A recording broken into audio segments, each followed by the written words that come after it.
well, we have your Good Day Pop. A local woman just competed in the iconic Nathan's hot dog eating contest in New York. Katie Prettyman from Marysville is ranked as the 23rd best eater in the world by Major League Eating. And this morning, for a special edition of Good Day Pop, we're hearing all about her experience on the competitive eating stage. Katie joins us live. Good morning, Katie. And first off, congrats to you. Thank you so much. Thank you for having me this morning. We've been waiting to talk to you because we looked you up and we thought, oh, she's got a good run at it. You placed 6th yesterday, an impressive finish for sure. How are you feeling today? Are you satisfied? Not really. The past 2 years I've placed 5th, but there was a new female eater, Tandra Childress, who just did better. She wanted it more yesterday. So I'm sad that I didn't get my 5th place win, but I'm really happy for her, and I'm always excited to see new competitors. Yeah, for sure. That's the spirit, welcoming everyone. But yeah, you got that competitiveness in you. You've competed on Nathan's stage for years. And can you just walk us through what you go through the day before or the weeks before to prep for this kind of competition? What do you actually eat leading up to it? Yeah, so I will confess I did not do what I should have done this year, which is probably why I didn't place where I wanted to. But typically what I would do if I was preparing properly is at least 3 times a week, I'd be eating a large meal of steamed vegetables and then chasing that down with water until I just can't fit anymore to kind of stretch the stomach out. And then once a week, a hot dog run where I'm actually like simulating the Nathan's contest. So eating as many as I can in 10 minutes. Oh my goodness. How do you feel after doing that? And then in the competition, do you feel sick during it? After you're all finished, do you have a post routine that you do? Talk to us about that. Yeah, so it usually takes me 4 to 6 hours to recover. There is an after party on the boardwalk, which I did not go to because every time I've gone to, it's a mistake. But I took the bus with quite a few people back to the hotel. I showered, I took a nap. And about 4 hours later, I felt better. Okay, so you like sleep it off. Yeah, basically. I think very sleepy and lots of water because of the sodium. Oh my, I can't imagine how much. I mean, I had a hot dog last night off the barbecue and a half a burger, and then I had another hot dog and I thought, oh my goodness, Katie ate so many of these. How does she do it? I don't even understand. How do you, growing up and maybe as a young adult, say, hey, I'm going to get into a competitive hot dog eating contest? Yeah, well, I was a fan first, and growing up, we went to buffets a lot, and it was kind of like a family competition to see who could eat the most plates. So that started from a young age. And then when Man vs. Food came out, I saw that he didn't finish the Beth's 12-egg omelet, and so that was my first restaurant challenge.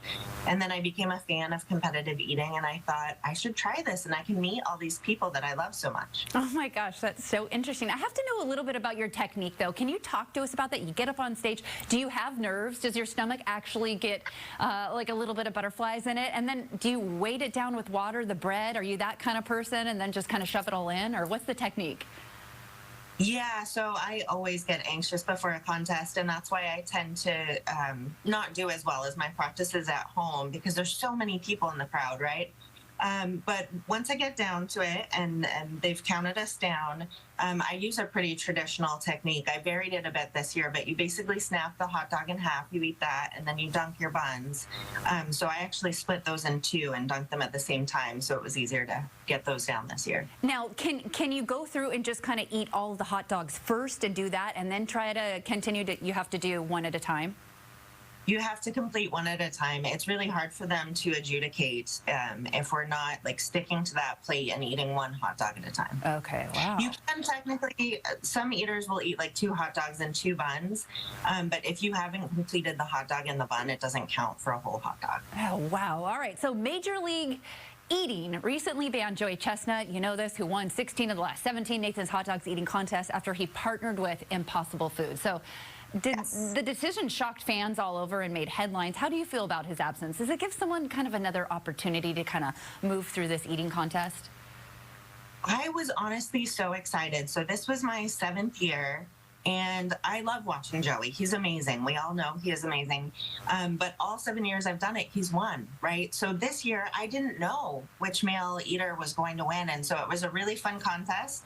And even though I didn't feel that well, I stood out in the sun. I heard you guys talking about getting sunburnt. I did a little bit. But I got to see my friend Pat Bertoletti beat his personal record and get 58 hot dogs and win the mustard belt. So that was very exciting. And Mickey set a record this year with 51.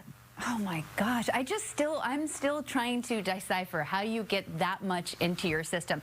I know that just eating a few hot dogs kind of pushes it off for a while. Now, do you eat hot dogs year round to kind of prepare for this? Do you get a little competitive when you go to barbecues with friends and family, or is it ruined for you altogether in your day-to-day life? You just kind of gear up when you need to? So I like a casual hot dog. I usually put like mayonnaise, jalapenos, and sriracha on it. But as far as actually eating mass quantities of hot dogs, I reserve that for the few months before the contest. So I have to ask this too. You probably have friends and family. I don't know if you have children, but is there anyone out there that's like saying, "Hey, Katie, can I train with you? Can I get into this competition? Will you help me kind of through the back door and figure out a good process for me to get competitive?" Yeah, I've had people reach out to me on social media, and most of us are always happy to share tips and tricks. My son, who's 19 now, did try a practice run with me last year, and he decided it was not for him. My daughter is turning 18 in March, and so I won't let her even attempt until she's of age. But when she's 18, she does want to try, and she would like to qualify with me next year. Oh, that's pretty cool. And I think a lot of people are wondering. They're wondering this. Do you throw up ever after all of that? Because it just is starting to come up. Sometimes. Thankfully, this year I did not, although I wish I had. But no, the goal is to not, but it does happen. There have been contests I've been in where it's just unavoidable. And what do you want people to know out there that say, "Hey, Katie, this is kind of a weird contest. Why are you doing it?" Yeah, well, like I said, I was just a big fan. So I was excited to meet everybody, and that's really the motivation. And now that I've met everybody, we're family. So I'm sorry, somebody's at my door. Oh, that's okay. Well, we're wrapping up the interview here. So local competitive eater, Katie Prettyman, eating one hot dog at a time. Thank you so much for speaking with us this morning, and tell whoever's at the door hello. All right, thanks. Have a great day. Bye.